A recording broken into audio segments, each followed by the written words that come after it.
dragon. So great play here by him. That's the way that you want to set it up. Excellent stuff. And he's got the other eagle in the background right in front of the Black Knights, and he's charged the Fellbats with the Dragon Princes. Next picture, you can see a bit more closely what's going on here. I'm fighting away at the Lion Chariot, eventually cracking it, and the Black Knight's charging the eagle right in front of it. And if I can get a high enough overrun roll, I should be able to make it past the Dragon Princes. Very important that. Next picture, what indeed happens here is that he destroys the direwolves with shooting, forcing me in my following turn to charge the eagle with the Blood Knights. The eagle doesn't fly off the table, but the Blood Knights move in perfectly for the dragon to flank charge. So that's really going to set him up for a solid advantage in this game. Next picture, though, the critical error occurs, and he sees an opportunity to break one of my more important units over here, the Graveguard, which are in a more threatening position to him. So he's charged in with his Spearman unit and his dragon, but the dragon misjudged the range by about 1 or 2 inches and fell short right in front of my my Vampire Lord's unit, ready for a flank charge. Now, this is absolutely catastrophic, and just to further point out how bad this is, the Spearman unit aren't even totally in combat with the Graveguard, so it's more of a clipping attack. He's going to deal with my War Banner and my +1 from the Vampire. He's alone, so there's no flank charge from the Dragon. He's going to have to deal with my ranks and Invocation bringing guys back. The Dragon is now in a position to be charged by skeleton units because he's not going to be popping my other unit and overrunning past. So it's a really horrible situation, and unfortunately he went for a bit of a gambit here. What he should have done is just charge the Dragon at the flank, the Blood Knights, but he chose not to. A bit of a rash decision, and this will really cost him, as we'll see.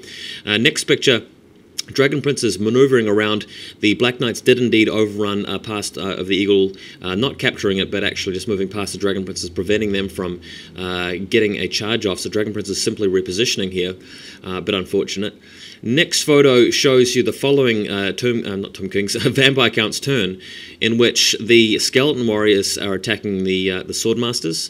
The Vampire Lord's unit moving into combat with the Dragon, Blood Knights moving around to get a solid charge off the following turn, and in the background the Graveguard are just charging against the Lion Chariot, which has rallied elsewhere. The other Lion Chariot has fled back through the archers, killing a couple of them and rallying at the back of the table there.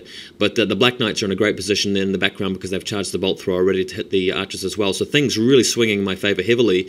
Note that the Vampire Lord is not in base-to-base contact with the Dragon.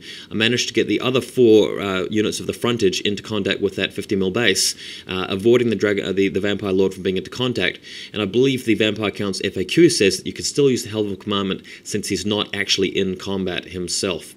Next picture, the Black Knights overrunning through the bolt thrower and getting ready to cut down the archers, which catastrophically fail their fear test. Makes it even worse. He's got both of his level 2 mages in that group of archers, which is very bad. Next picture, man, here are some Empire miniatures that I've been working on for my Empire army. I'm using them to proxy as zombies, and incredibly managed to double 6 on 2 dice, a Raise Dead spell, putting these guys in the way of the Dragon Princes, preventing him from getting a nice counter charge into one of the rear of my units with his Dragon Princes. So that was awesome. Just luck really swinging my way at this point. Next photo, what happens here is that the Vampire Lord, his unit breaks the High Elf Star Dragon Prince in combat. The Star Dragon flees, and fortunately for him, manages to escape the clutches of the Vampire Lord. But what happens here is the Vampire Lord moves into combat with the Swordmasters. The Swordmasters go for swing in and chop down a number of skeletons, but nowhere near enough to actually win the combat. Again, bad luck. They should get plenty of kills, but they didn't. Vampire Lord swinging back and killing like 2 or 3 of them, breaking the Swordmasters as well, capturing their banner and running them down.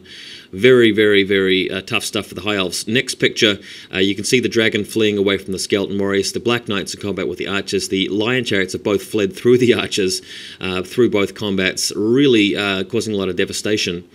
Next photo, he's removing bolt thrower crew guys as well, because the Graveguard are making it as well. We've got a Lion Chariot moving back. Dragon has rallied. Eagle has moved back in front of the skeletons. So he's really just trying to conserve things at this point. I'm moving everybody around to just mop up whatever I can. And in the next photo, you can see my Vampire Lord has moved between the 2 between skeleton units to the flank of the Dragon, so he can't get charged and attacked. And the Blood Knights pursuing, or trying to cut down an Eagle. They're forced to charge it the way he positioned it. and in the background the Black Knights crushing into yet another chariot. So these chariots both lingering around long enough to survive, but only until the last couple of turns. And next photo, this will be the final photo. The Star Dragon breathing flames across the Black Knights, not destroying them, but in his final turn he managed to charge them in the rear and destroy them, getting at least some points. I should mention that earlier on in the game, one turn ago, his Dragon Princess failed their leadership check to charge the zombies, keeping them stuck there for yet another turn, which was annoying. But game ends with a massive victory to the vampire counts. Really enjoyed playing this army. If you've got several armies in Warhammer and you've got enough miniatures to appropriately represent miniatures from another army, it's always worth it. Gives you a bit more fun and experience. If you have an Empire army, may as well just try and get a Dogs of War army if you can. If you have a High Elves army, maybe you can use them to represent Wood Elves at some point.